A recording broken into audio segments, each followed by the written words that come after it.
We'll mention that, you know, that there's so many things that we probably don't even know about Thanksgiving. Like, for instance, well, hello everybody.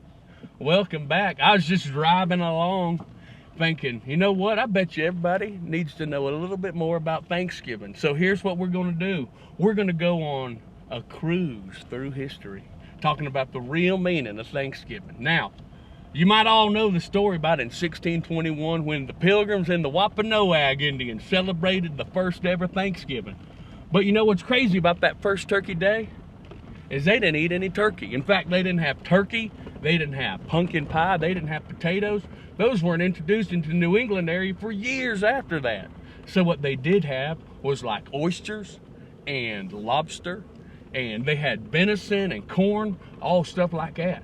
I mean, that's crazy. And they didn't even just do it one day. They did it for 3 days in a row. And it was just big old party where they's eating and they's hunting them deers and they's entertaining themselves. It was a really good time. But what's crazy is even then they didn't celebrate it every year. It didn't become an annual holiday for years later.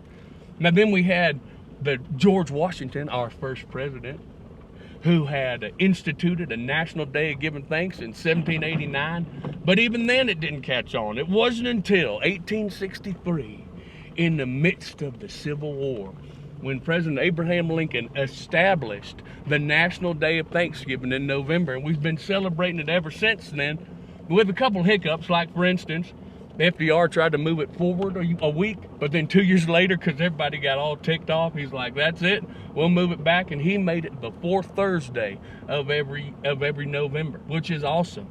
And then, one thing that's really crazy, you might not know about this, but did you know that in 1989, President George H.W. Bush started a new tradition where instead of killing a turkey on Thanksgiving, he would pardon a turkey or something. He pardoned at least one turkey and let them get retired to a farm instead of having to go to the grocery store and wind up on your dinner plate.